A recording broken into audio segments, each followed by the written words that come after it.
Hi. I'm gonna go for a little walk.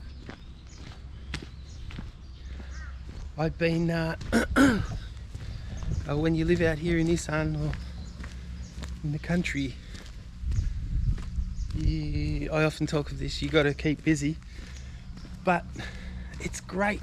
It's great for your mind because in the West, life is so busy. It's totally different. We get up in the morning, got to get to work on time, clock on or touch on, and it's 5-6 days a week, 7 days a week sometimes, and heaps of overtime.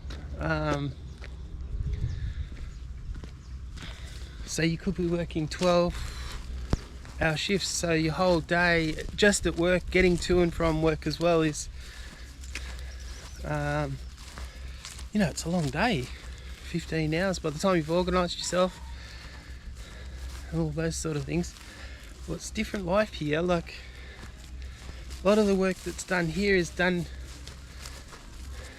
during the morning and the afternoon and little bits in between. It's just too hot to keep going all day. But it depends what sort of work you're doing. Like if you work in a shopping centre, you're there all day. It's air conditioned. But on the farms, it's different life. Look at this beautiful. She's going to plant corn. She's a very good gardener, this lady. Oh, this is what I love about this sort of life out here. They're so resourceful. Beautiful veggie gardens. And they use every little bit. They use bamboo, look at that, to hold the netting up, bits of wood across the top. Look at those bees pollinating.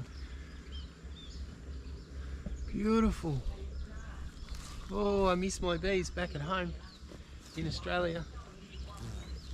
Yeah, good big bees too, these ones. Ooh. Flies pollinate too. It's not just bees. Lots of different insects pollinate.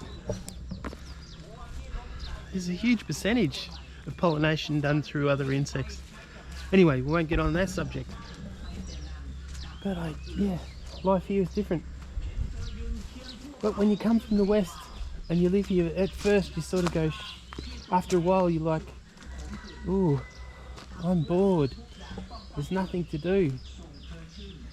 But this is the secret. This is the thing. It teaches you to start opening up your mind, to start looking at other things to do. The things that you've missed out on when you've been at work all the time. By the time you hit 60 or near 60, you're not used to stopping and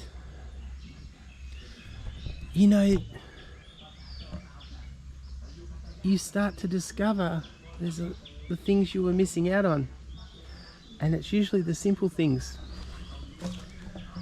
It's learning how to start to enjoy life again, really.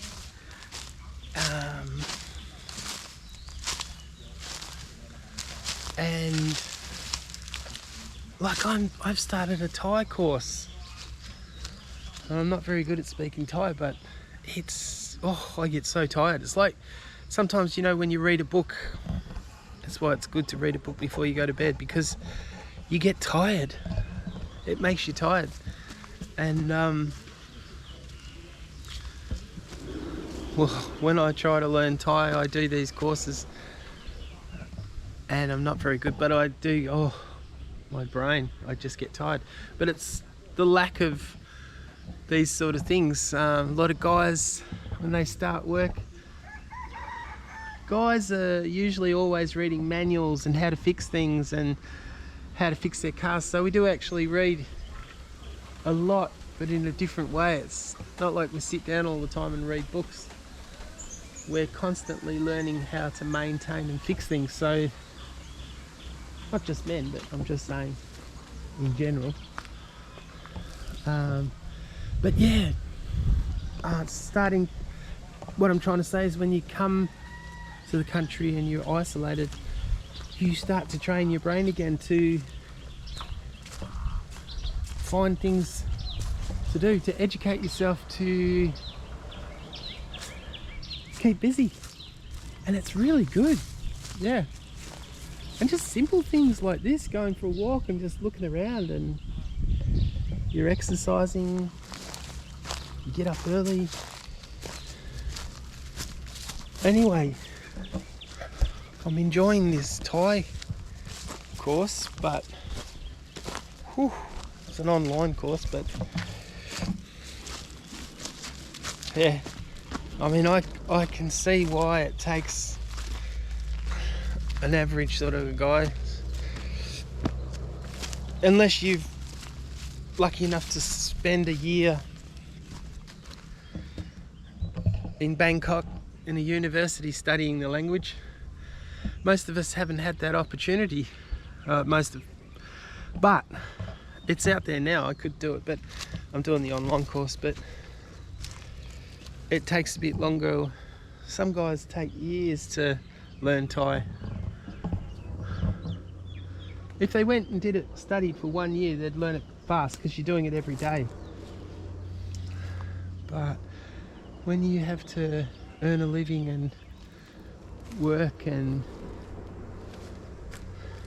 do a lot of manual work, even when you're living in Thailand, depending on your circumstances, I'm always working as far as not money earning work, but keeping the property here maintained and things like that where we live. I mean, if we split up and I go my own way, things will change, but then you come into a different thing. You'll be looking after yourself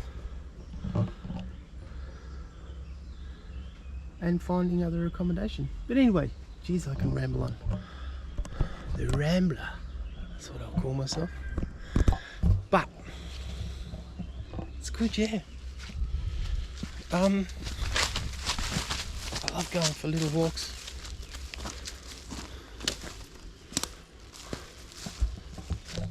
This would have been a dam filled up. I guess with this rainy season it might fill up again, I'm not sure. Anyway, keep busy, yeah. Alright, I'll sign off for a bit and might have another chat in a minute.